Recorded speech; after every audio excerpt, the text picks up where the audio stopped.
মানে কি হয়েছে, আমি ইন্দোরে ছিলাম।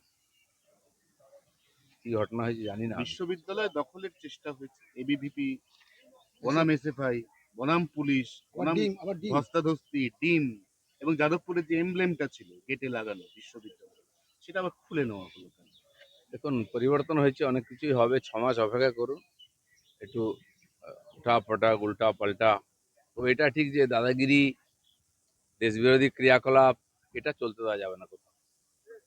যাদবপুরে একাধিকবার দেশবিরোধী স্লোগান উঠেছে। যাদবপুরে পাকিস্তানের পক্ষে স্লোগান উঠেছে, দেওয়াল লিখন ছিল পাকিস্তানের পক্ষে। সেই যাদবপুরে কালকে সর্বরী মুখোপাধ্যায় ডাক দিয়েছেন যে কোনো বিদেশি শক্তির হাত যাদবপুরে শক্ত করতে দেওয়া যাবে না। যখনই এরকম কিছু হয়েছে, বাকিরা প্রতিবাদও করে না। টিএমসি এদেরকে পুষে রেখেছিল, দেশ বিরোধীদেরকে। আমাদের লোকেরা ওখানে সার্জিক্যাল স্ট্রাইক করেছিল। আমি বলেছিলাম এগুলো চলবে না, বন্ধ করুন, এবং সেদিন আমরা করেছিলাম। এসএফআইয়ের অফিস টফিস ভেঙে দেওয়া হয়েছিল। আবার যদি ওখানে এরকম দেশ বিরোধী গতিবিধি বা স্লোগান উঠে, একই ঘটনা ঘটবে, আবার সার্জিক্যাল স্ট্রাইক হবে।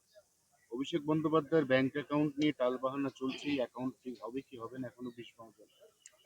আদালত তো চলছে, যে ব্যাপারটা সেটা নিয়ে না বলেই ভালো। আদালত দেখছেন সব খতিয়ে। চলো, কোনো প্রশ্ন নাই, সব প্রশ্নের উত্তর হয়ে যাবে কদিন পরে। হ্যাঁ দাদা, দেবকে নিয়ে 30% কাটমানির পোস্টার গোটা ঘাটাল ছেয়ে গেছে, এই ব্যাপারে কি বলবেন? আমার জানা নেই, আমি গিয়ে খোঁজ নেবো, যেহেতু আমার জেলা। কাটমানি কে খাচ্ছে, কেন খাচ্ছে, পোস্টারই বা কে মারছে। অনেকে অনেক কিছু করার চেষ্টা করছেন, সব ব্যাপারে আমার মনে হয় এত চাঞ্চল্য প্রকাশ করার দরকার নেই। আর বাকি এ ধরনের কমপ্লেন এলে পুলিশকে জানানোর দরকার। পোস্টার দিয়ে কিছু হয় না, হয়তো রাজনৈতিক চাঞ্চল্য হয়, খবর হয়, কিন্তু সমাধান কিছু হয় না। জাকির হোসেনের ভাই গ্রেপ্তার, পাক গুপ্তচর সন্দেহে একাধিক তথ্য পাচারে জড়িত বলে দাবি এসটিএফ এর। কয়লা বালির পাথরের পরে এবার দেখুন, এই ধরনের দেশ বিরোধী গতিবিধির যে ক্রিয়াকলাপ পশ্চিমবাংলায় কেন্দ্র করে বহু বছর চলেছে, এখনো চলছে। আমরা সেটাকে সমাধানের চেষ্টা করছি। অন্যান্য রাজ্যে শেষের দিকে চলে এসছে, কিন্তু এই যে বিরোধীরা যে ধরনের আন্দোলন করে, এদের মনোবল বাড়াবার চেষ্টা করছে। কিন্তু আমাদের সরকার, রাজ্য সরকার, কেন্দ্র সরকার দুটোই এই এই ধরনের বিদেশি এজেন্টদের এখানে যে বাড়বাড়ান্ত, এটা কিছুতেই সহ্য করবে না। অমিত শাহ এসেছেন আজকে, তিনি বৈঠক করবেন সীমান্ত নিয়ে। বিশেষ চিন্তিত যে এ রাজ্যের সীমান্তে এতদিন যে কাজ হয়নি। মাননীয় অমিত শাহ আজ নয়, 10 বছর 15 বছর ধরে যাতায়াত করছেন। ভারতবর্ষের সীমানা, সবচেয়ে বড় সেন্সিটিভ সীমানা হচ্ছে পশ্চিমবঙ্গ আর বাংলাদেশে। সে সীমানা কি করে আটকানো যায়, তার জন্য আগের সরকারকে বারবার বলেছেন। টিএমসি সরকার জমি দেয়নি। ক্ষমতায় আসার সঙ্গে সঙ্গে 45 দিনের মধ্যে আমরা জমি দিয়েছি, এবং এখনো সেই প্রসেস চালু হয়ে গেছে।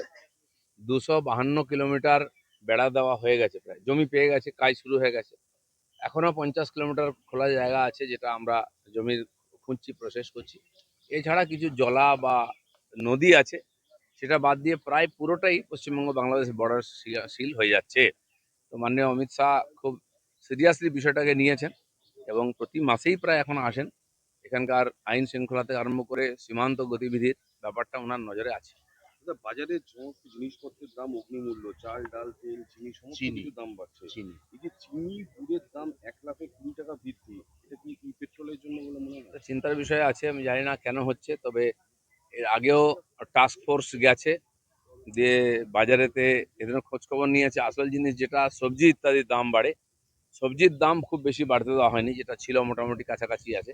কিন্তু এই ধরনের কিছু বিশেষ বিশেষ ব্যাপার, যেমন পেঁয়াজের দাম হুট করে বেড়ে যায়, চিনির দাম, এগুলো সিন্ডিকেট চলে। এটা খোলা মার্কেটে সবাই ব্যবহার করতে পারে না, কিছু লোকের হাতে থাকে। আর সেই জন্য এটার খোঁজ খবর নেওয়া উচিত, কারণ চিনি তো এখানে তৈরি হয় না, বাইরে থেকে আসে। এর পেছনে কারণ কি, অনেক ধরনের চক্রান্ত চলছে। আর তার মধ্যে না পড়ে কেন্দ্র সরকার বিশেষ করে ব্যাপারটা দেখবে, আমাদের তরফ থেকে আমরা নজর রেখেছি। অনেকে বলছে যে আখে যেহেতু ইথানল থাকে, ইথানলটা পেট্রোলে মিশছে, আখের স্টক আর প্রায় নেই বললেই চলে এবং তার প্রভাবটা চিনির দামে পড়ছে। না, আখের যদি বিক্রি হয়, আমরা জানি এর আগে আমাদের আখ চাষিরা আখ কাটতো না, দাম পেত না, যেমন এখানে আলু ধানে ইত্যাদি হতো সবজিতে, ঠিক। তারপরে সেই আখ নিয়ে গিয়ে নিয়ে যেত, লাইন করে দাঁড়িয়ে থাকতো, বিক্রি নিত না মিল। হওয়ার পরেও লক্ষ লক্ষ লিটার আখের রস ফেলে দিতে হয়েছে, তখন মার্কেটের অবস্থা এমন ছিল। আজ আখ বিক্রি হচ্ছে, আখ চাষিরা পয়সা পাচ্ছেন, কিন্তু তার জন্য লিমিটেশন আছে। আলাদা করে ইথানলের প্ল্যান্ট তৈরি হচ্ছে বিহার ইউপিতে, তার জন্য চাষ হচ্ছে আলাদা। আমার মনে হয় না এখান থেকে ক্রাইসিস হবে, এত বাড়ার কোনো কারণ নেই। পাট কোনোদিন সহায়ক মূল্য পেত না, এবারে কেন্দ্র সহায়ক মূল্য দিচ্ছে 600 টাকার নিচে কুইন্টাল, বিক্রি হচ্ছে 800 টাকা।